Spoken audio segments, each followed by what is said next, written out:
Guys, আমার practice নোটসের আরেকটা episode আপনার সাথে শেয়ার করতে যাচ্ছি।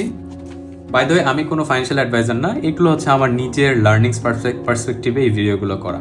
সো এইখানে আমি একটা সিনারিও তৈরি করেছি যেখানে আমার ডিসিশন নিতে ইজি হবে। কীভাবে আমি ডিসিশন নিই সেটার একটা সেট আপ আমি আপনাদের দেখাচ্ছি।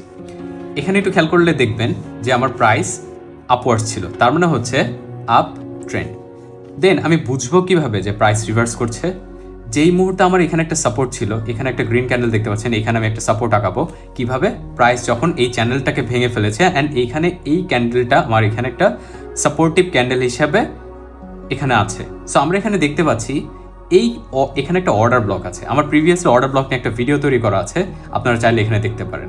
আর এখানেও একটা অর্ডার ব্লক আছে। সো আমাদের যখন ট্রেডটা নিব, আমরা চেষ্টা করব এই অর্ডার ব্লক অথবা এই অর্ডার ব্লকের মধ্যে ট্রেডটা নেওয়ার। সো আমরা কি করব, এই দুই অর্ডার ব্লকের মাঝামাঝি একটা পজিশনে ট্রেডটা নেওয়ার। যেহেতু প্রাইস এখান থেকে এই পর্যন্ত আসেনি, আমরা ট্রেডটা মিস করে ফেলেছি, বাট কোনো সমস্যা নাই। আমরা যখন দেখব যে এটা ট্রেন্ড লাইন ভেঙে, চ্যানেল ভেঙে নিচে চলে এসেছে, দেন আমরা দেখব আর কোনো অর্ডার ব্লক আমরা পাই কিনা, বা এই সাপোর্টটা রেজিস্ট্যান্স হিসেবে রিটেস্ট করে কিনা। যদি রিটেস্ট করে ফাইন, অথবা সুইং ট্রেডের ক্ষেত্রে আমি বলবো আপনারা এই অর্ডার ব্লকে পজিশনটা নিতে পারেন। সো আমার এখানে একটা সুইং পজিশন ছিল, আমি কি করেছি, এটার 50%-এর কাছাকাছি আসাতে আমি এই ট্রেডে এন্ট্রি নিয়েছি। দেন এখানে আমি রেশিও কীভাবে সিলেক্ট করবো, 1:2, কারণ আমি জানি না যে প্রাইস এ পর্যন্ত আসতো। আমি যদি জানতামই তাহলে এই পর্যন্ত বুক করতাম।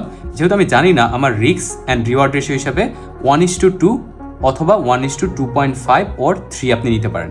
এখন আমি বুঝবেন কীভাবে যে প্রাইস আপনার দিকে যাচ্ছে, যখন দেখবেন আপনার ভলিউম কন্টিনিউয়াসলি বাড়তে যাচ্ছে, তখনই বুঝবেন আপনি 2.5 অথবা 3ও ক্যাপচার করতে পারবেন।